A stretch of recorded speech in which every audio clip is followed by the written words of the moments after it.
Hello guys, welcome to my channel. Welcome back to Talk Basha. I hope you all are doing well. In today's video, we will be discussing about our horrific display against Benfica. Another humiliation for us. In match day 1, we conceded 3 goals. In match day 2, we conceded 3 goals again. Again, we were clueless, lifeless. It's Barcelona 0, SL Benfica 3. We will be discussing about the full match, all coming up in today's video. So sit back and relax and come on, let's get on with it. First of all, let's start with the lineup. And when I first looked at the lineup, I was like, hang in there. What was that? It was Ter Stegen in goal, Eric Garcia, Gerard Piqué, and Ronald Araujo, 3 at the back. Sergi Roberto down that right back spot. Serginho Dest in that left back spot. Pedri, Sergio Busquets, and Frenkie de Jong in our midfield. And Memphis Depay and Luke de Jong as our forwards. And I have to say, why was Roberto playing in that right back spot? Why was he playing there? In our previous match, Mingueza and Dest played their best match, to be honest. Dest was sensational down that left back spot, and even Mingueza was playing brilliantly. He understood his role completely. He had a very good match. Why was Sergi Roberto picked in place of Oscar Mingueza?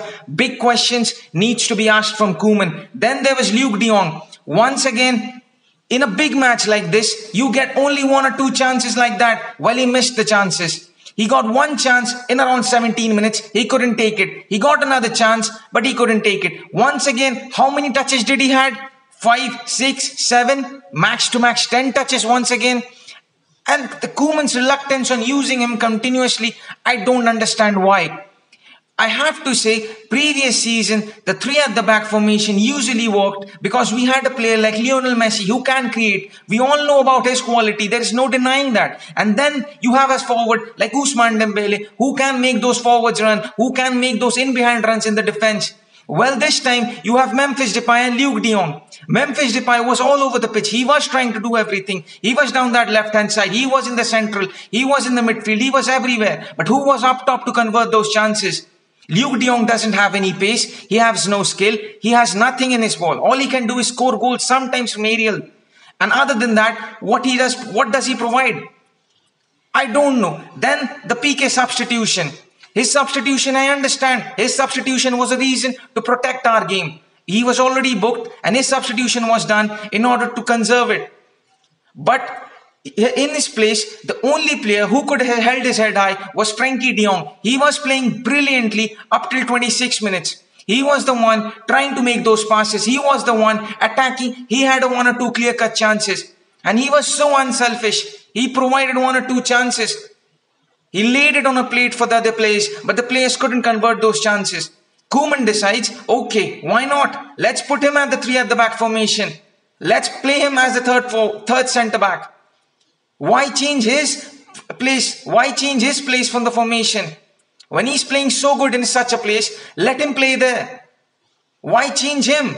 Why move him to somewhere else where he's right now he was not there? Why play him somewhere else when he's playing so good in some place else? And seriously, what was Koeman's tactics? What was his game plan? What was his thinking? I don't know.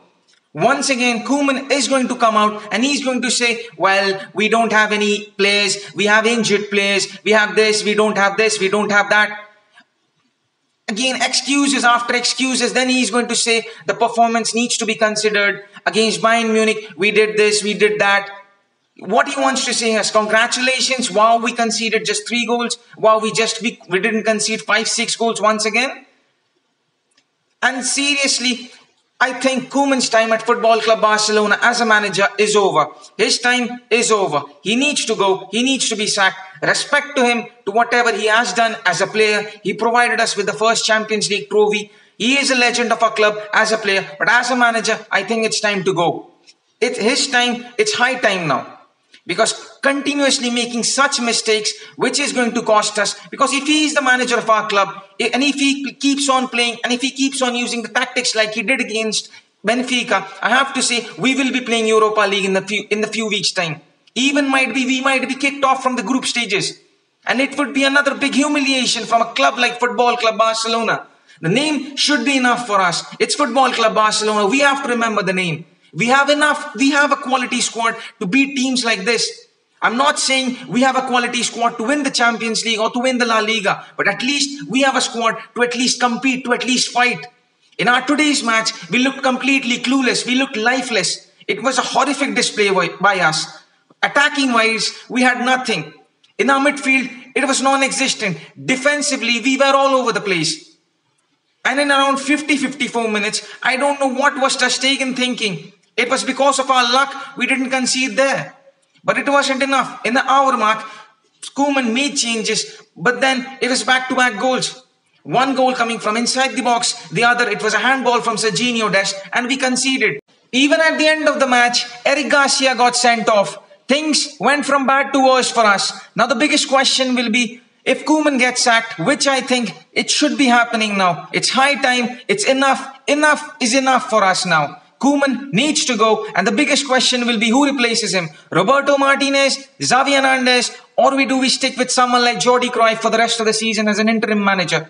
We have to see that, we have to look at it. And the next few hours, I think, or the next few days, it will be crucial for Football Club Barcelona. Huge decisions, big decisions needs to be taken by Laporta and the club. And whatever needs to be paid to Koeman, pay it and get someone else. It is that simple now. So that is it for today's video, guys. Do let me know your thoughts in the comment section down below. What are your thoughts and how you're feeling after the match? Up till then, don't forget to like, share, comment and hit that subscribe button. And I'll see you on the next one.